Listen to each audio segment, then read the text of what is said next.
سلطان نے دیکھا تو سلطان کی آنکھیں کھل کے کہنے لگے یہ تو وہ دو ہیں جو مجھے حضور نے خواب میں دکھائے ہیں۔ نبی پاک نے یہ 400 سال پہلے مولانا علی قاری لکھ رہے ہیں یہ تو حضور نے مجھے خواب میں دکھائے، یہ تو وہ ہے۔ اللہ اکبر۔ میں اکثر کہتا ہوں ہمارا کسی کے ساتھ کوئی ذاتی جھگڑا نہیں، اللہ جانتا ہے بڑی جلدی مر جانا ہے۔ ہاں کچھ لوگ زیادتی کرتے ہیں دین کے معاملات، میری سرکار کے بارے میں زیادتی کرتے ہیں تو ان سے دل بھر جاتا ہے، ان سے تکلیف پہنچتی ہے، ان سے اذیت ہوتی ہے، ورنہ خون کے آنسو دل روتا ہے۔ امت کو ایک ہونا چاہیے، امت کو، لیکن امت اس وقت ایک ہوگی جب نبی پاک کے گنبد کے سائے میں ایک ہوگی، جب رسول اللہ کے گنبد کی ہریالی میں امت ایک ہوگی۔ میرے حبیب پاک علیہ السلام، یہ تو دو مجھے حضور نے دکھائے ہیں۔ سلطان کہنے لگا باندھو ذرا کس کے انہیں، ان کے گھر کی تلاشی لینی ہے۔ ان کو باندھ کے سلطان گھر گئے تو گھر کے اندر کچھ بھی نہیں، بس صدقہ خیرات کا سامان ہے، قرآن پاک ہے، کتابیں ہیں، تفسیریں۔ جب اٹھائی نا چٹائی تو نیچے سرنگ نکلی ہوئی ہے، جب اس کے اندر لوگ گئے تو وہ سرنگ حضور کے روزے تک پہنچی ہوئی ہے۔ تو کس ارادے سے آئے؟ سلطان نے جا کے تلوار تھامی، کہا تمہاری گردنیں اڑا دوں گا، بتاؤ کیسے آئے ہو؟ تو انہوں نے کہا ہم تو عیسائی ہیں،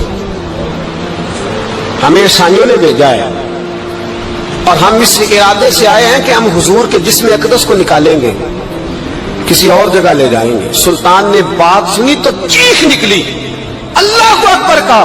اس نے کہا عیسائیوں نے کیا سمجھا ہے رسول اللہ کے غلام مر گئے؟ تم نے کیا سمجھا ہے نعرہ رسالت کی آواز کمزور ہو گئی ہے؟ تم نے کیا سمجھا ہے درود و سلام کے سوتے خشک ہو گئے ہیں؟ تم نے کیا سمجھا ہے مدینے پر جان دینے والے کوئی نہیں؟ آپ نے فرمایا سازش کرتے ہو بے ایمانو، اندر چھپ کے وار کرتے ہو، طاقت ہے تو سامنے آؤ۔ مسلمانوں کا ایک ایک بچہ مدینے کی حرمت پر قربان ہو جائے گا، مدینہ منورہ کی حرمت پر مسلمان اپنی تجیہ بکھیر دیں گے، اولادیں قربان کر دیں گے، لیکن کسی کافر کو بھی رسول اللہ کی بے ادبی کی اجازت کبھی نہیں دیں گے۔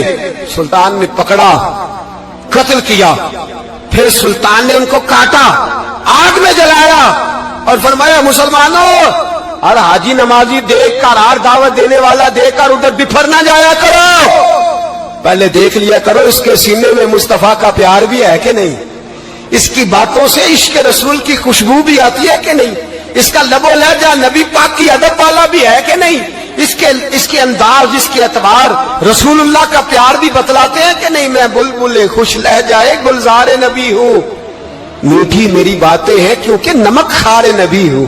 دیکھو دیکھو یہ رسول اللہ صلی اللہ علیہ وسلم کا فرما بردار۔ ایک اور بھی سازش ہوئی رافضیوں نے کی، انہوں نے بھی دو بندے ایک دفعہ بھیجے تھے، وہ بھی کھودنے لگے کدھر آئے ہو؟ پکڑے گئے تو کہنے لگے حضرت ابو بکر حضرت عمر کا جسم نکالنے آئے تھے، معاذ اللہ تعالی، لیکن میرے رسول نے یہ حرکت بھی کرنے کی اجازت نہ دی۔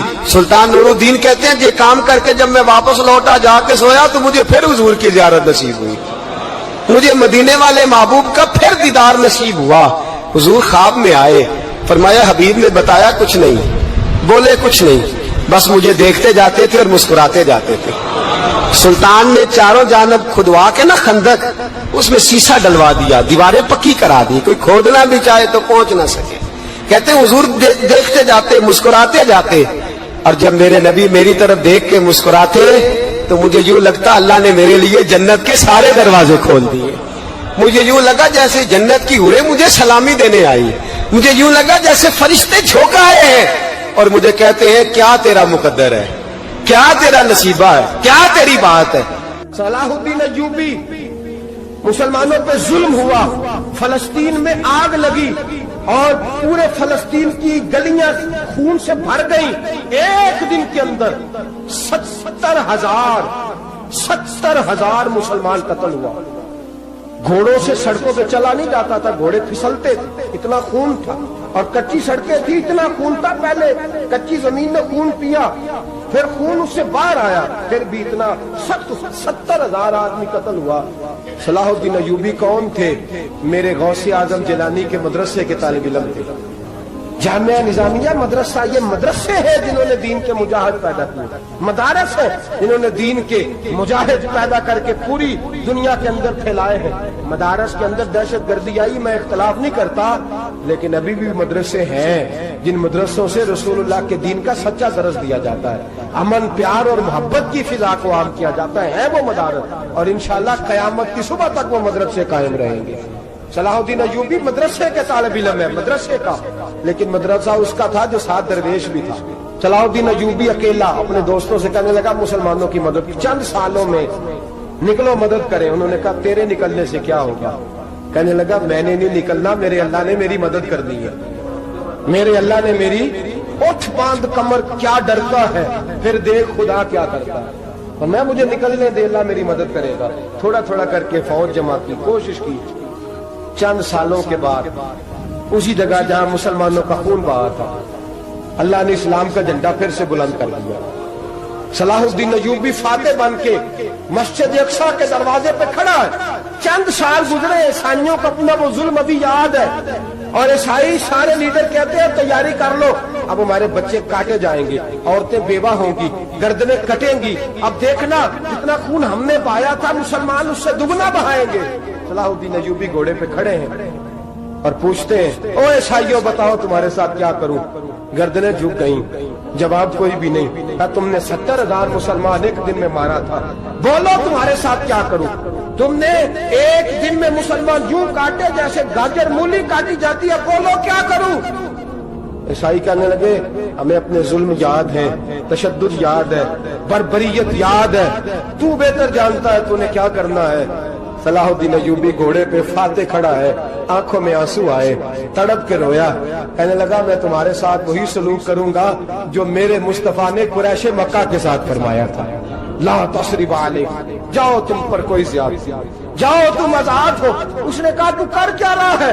کہنے لگا میں کیا کروں، میں اس محمد کا ماننے والا ہوں جس نے معاف کرنا سکھایا ہے صلی اللہ علیہ وسلم، میرے پیروں میں زنجیر ہے رسول اللہ کی غلامی کی، جاؤ تم آزاد ہو۔ اس نے کہا تم آزاد ہو، لوگوں نے کلمہ پڑھنا شروع کر دیا، اشہد ان لا الہ الا اللہ واشہد ان محمدن عبدہ۔ سارے قبیلے کے کچھ نہ کچھ لوگ مسلمان، ایک قبیلہ رہ گیا مسلمان نہیں ہوتا۔ صلاح الدین ایوبی اپنے خیمے میں بیٹھے تو ایک بی بی آ گئی، اس قبیلے کا کوئی شخص مسلمان نہیں ہوتا۔ بی بی آئی، آگے کہنے لگی میرے 4 بیٹے جنگ میں کھو گئے، چھوٹے چھوٹے بچے جنگ میں کھو گئے، مل نہیں رہے، فوجیوں کو حکم دے مجھے میرے بچے تلاش کر کے دیں۔ صلاح الدین ایوبی نے جھٹ پٹ سر پہ امامہ باندھا، نیزہ پکڑا، سینے بند باندھا، اپنے جبے کو سمیٹا اور باہر کہنے لگی تو کدھر جا رہا ہے؟ کہنے لگا میں خود تیرے بچے تلاش کر کے دوں گا۔ صلاح الدین چند سپاہی ساتھ گلی گلی نکلے، گلی گلی فجر کے نکلے، اثر ہو گئی، تھک گئے، 2 نمازیں صحرا میں پڑھی، جنگل کے اندر پہنچے تو ایک کونے میں 4 بچے ایک جگہ ڈرے اور سہمے ہوئے بیٹھے ملے۔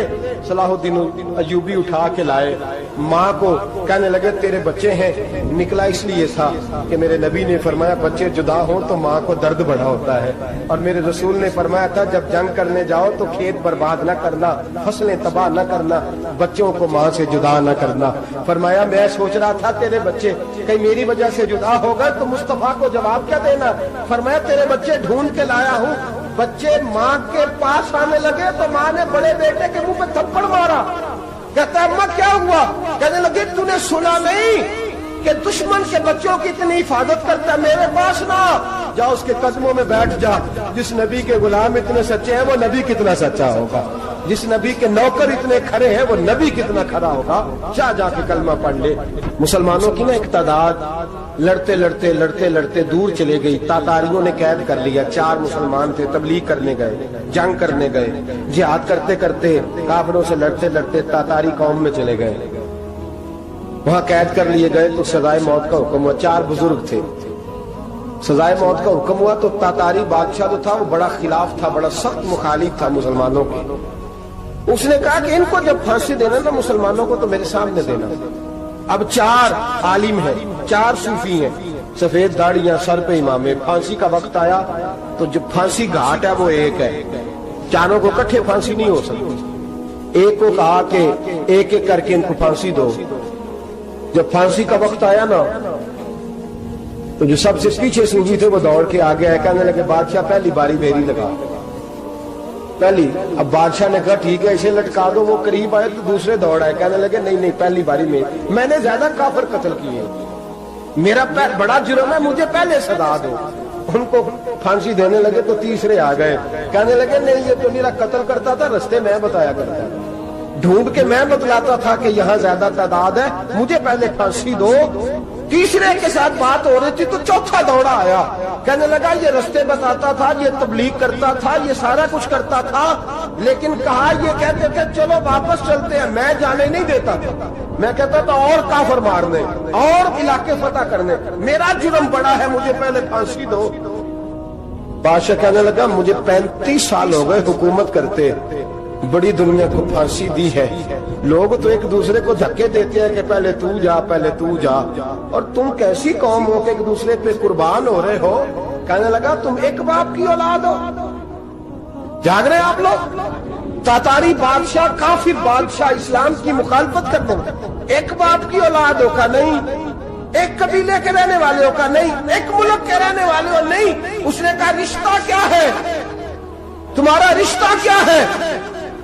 تو بول کے کہنے لگے خدا ایک ہے نبی ایک ہے، خدا ایک ہے اور نبی منفرد ایک ہے، اس قوم کی نقصان بھی ایک ہی سب کا نبی، اللہ بھی قرآن بھی ایک، کیا ہی اچھا تھا ہوتے اگر مسلمان بھی ایک، یوں تو سید بھی ہو مرزا بھی ہو افغان بھی ہو، تم سبھی کچھ ہو بتاؤ کہ مسلمان بھی ہو۔ فرمایا ہمارا اللہ ایک ہے نبی ایک ہے، تو کہا پھر ایک دوسرے پہ جان کیوں دیتے ہو؟ فرمایا ہمارے نبی نے ہمیں بھائی بھائی بنا دیا ہے، بھائی کا دل نہیں کرتا اس کی آنکھوں کے سامنے بھائی چلا جائے، ہمارا دل نہیں کرتا پہلے مجھے دے پہلے مجھے دے۔ بادشاہ کہنے لگا تمہارا جذبہ مجھے متاثر کر گیا، جاؤ میں تم چاروں کو آزاد کرتا ہوں، تمہیں آزاد کرتا ہوں۔ میرے دوستو یہ رنگ تھا، دیکھیں نا، یہ اس دھرتی نے نظام دیکھا ہے نا، اس فلک نے پہلی بار دیکھا، اس زمین نے پہلی بار، اور میرے حضرت صاحب فرمایا کرتے تھے زمین تڑپ کے روئی، اس نے پہلی دفعہ دیکھا۔ احد کا میدان ہے، 3 صحابہ تپتی ہوئی زمین پہ زخموں سے چور چور پڑے ہیں۔ حضرت انس بن نضر رضی اللہ تعالیٰ عنہ پانی کا پیالہ لے کے پہنچے، ایک زخمی سے کہا تجھے پانی پلانا ہے، تو کہنے لگا میرے زخم تھوڑے ہیں، وہ جو ساتھ پڑا اس کے زخم گہرے ہیں، پہلے اسے پانی پلا دے، جا اسے دے دے۔ اس کے پاس پہنچے تو وہ کہنے لگا وہ مجھ سے پہلے گرا تھا، اس کا زخم زیادہ گہرا ہے، اسے پانی پلا۔ تیسرے کے پاس گئے تو کہنے لگا چوتھا تڑپ زیادہ رہا ہے، اس کی عمر زیادہ ہے، میں تو جوان ہوں برداشت کر لوں، بڑھاپے کی وجہ سے نڈھال ہو گیا ہے، پہلے اسے پانی پلا۔ چوتھا کہنے لگا 5ویں کے پاس جا، 5واں کہنے لگا 6 کے پاس جا۔ حضرت انس بن نضر کہتے میں رو پڑا، میں نے کہا محمد کے غلاموں، رسول نے تمہیں کیسا جذبہ دے دیا ہے، زبانیں پیاس سے باہر ہے لیکن تمہاری اخوت مرتے دم تک قائم ہے۔ کہتے میں 7ویں کے پاس گیا تو کہنے لگا اگر 6 قربانی دے سکتے ہیں تو مجھے خود غرض نہ سمجھ، میں نے نہیں پانی پینا، جا پہلے کے پاس لے جا۔ کہتے میں پہلے کے پاس آیا تو روح پرواز کر گئی، دوسرے کے پاس آیا تو روح پرواز کر گئی، میں 7ویں تک آیا تو انتقال کر گئے۔ کہتے پانی کا پیالہ میں نے اٹھایا اور میں نے زمین پہ رکھا تو میں نے کہا پانی کھوا رہنا، محمد کے غلام مر تو جاتے ہیں پر ایک دوسرے کا خیال بڑا رکھا کرتے ہیں، کھوا رہنا یہ مر جایا کرتے لیکن ایک دوسرے کا درد۔ میرے دوستو لٹا ہوا برما، روتے ہوئے مسلمان، سسکیاں اور آہیں لیتی ہوئی مائیں پوچھتی ہیں اے خاصا اے خاصان رسول، وقت دعا ہے، امت پہ تیری آ کے عجب وقت پڑا ہے، وہ دین جو بڑی شان سے نکلا تھا وطن سے، پردیس میں وہ دین آج غریب الغربا ہے، فریاد ہے اے کشتی امت کے نگہباں، بیڑا یہ تباہی کے قریب آن لگا ہے۔ اور کیا خوبصورت جملے کہے تھے کہ نبی پاک صلی اللہ علیہ وسلم نے، حضور نے فرمایا تھا میرا مومن ایک جان کی طرح ہوتا ہے، ایک جان کی طرح ہوتا ہے، ایک کو تکلیف ہو جسم کے ایک حصے کو سارا حصہ پریشان ہوتا ہے، فرمایا یہ ایک مکان کی طرح ہے، ایک اینٹ دوسری اینٹ کو مضبوط کرتی ہے، فرمایا یہ مضبوط لوگ ہیں، یہ مضبوط لوگ۔ حضرت عمر فاروق کا زمانہ ہے، ایک آدمی نے سیری بھیج دی ایک گھر میں بطور تحفہ، قحط کا زمانہ تھا، گوشت ملتا نہیں تھا، جانور، ایک آدمی نے سیری بھیج دی ایک آدمی کے گھر میں، اس نے کیا کیا اس نے اپنی بیوی سے کہا ہماری تو خیر ہے، ساتھ والا پڑوسی زیادہ غریب ہے، ادھر نہ بھیج دے، یہاں گندم امیر شہر کی ہوتی رہی خراب اور بچی کسی فقیر کی فاقوں سے مر گئی، کہا ساتھ والے پڑوسی کے گھر سے میں کئی دنوں سے بھوک کی آوازیں وہاں بھیج دے۔ اس کے گھر گئی تو اس کی بیوی شوہر کو مشورہ دیتی ہے، کہتی ہے میرے بچے تو دلیر ہے، ساتھ والے کے چھوٹے ہیں، وہ گزارا نہیں، ادھر نہ بھیج دیں۔ ادھر گئی، ایک روایت ہے 7 گھر، ایک روایت ہے 21 گھر، 21 گھروں میں گھومتی ہوئی وہ شریف پھر پہلے کے گھر میں آ گئی، اور پہلا صحابی کہنے لگا صرف تو نے ہی محمد کا کلمہ نہیں پڑھا، باقی 20 نے بھی پڑھا ہوا ہے، صرف تو نے ہی رسول اللہ سے یہ درس نہیں لیا، باقیوں نے بھی لیا ہے، اور صرف تیرے اندر ہی جذبہ احسار نہیں، تو ہی صرف مسلمانوں سے پیار نہیں کرتی، سارے ہی پیار کرتے ہیں۔ وہ شریف پھر آ گئی ہے، اب کیا کرنا ہے، اب کیا کرنا ہے؟ امام نبوی نے لکھا ہے، وہ کہنے لگی کرنا کیا ہے، پکاؤں گی میں اور کھائیں گے 21 گھر، پھر بھی اکیلے نہیں کھائیں گے، پکاؤں گی میں اور کھائیں گے 21 گھروں کے مطابق شوربہ پکا، اور پھر برتن میں ڈال کے وہ بی بی ایک کے گھر کا دروازہ کھٹکھٹاتی ہے، کہتی ہے مصطفیٰ کے غلاموں نکلو باہر اور کھاؤ، اس لیے کہ جس نبی نے مجھے پیار کا حکم دیا اسی نے تمہیں بھی پیار کرنا سکھایا ہے، یہ رنگ چشم فلک نے سکھایا ہے۔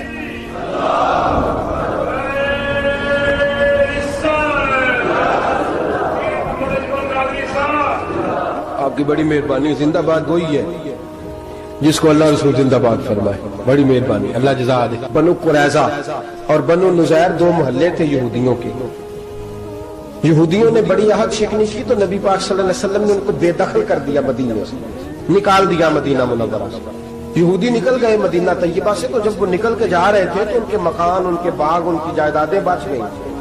نبی پاک علیہ السلام نے انصار مدینہ کو پہلے بلایا، جاگ رہے ہیں نا آپ لوگ، پیسے آتے کسی کو برے لگتے ہیں، اب تو یہ بھی حلال حرام کی تمیز بھی اٹھتی جا رہی ہے، جائیداد، باغ، مال، علاقہ خالی ہوا ہے، وہ چلے گئے اور لوگ تو ڈھونڈتے پھرتے ہیں۔ اللہ خیر فرمائے، شاملہ ہر جگہ ملتی نہیں اب شہروں میں، وہ کس کس نے نام کرا لیا، کدھر گئی ہے کوئی خبر ہی نہیں، خالی جگہ پڑی ہے۔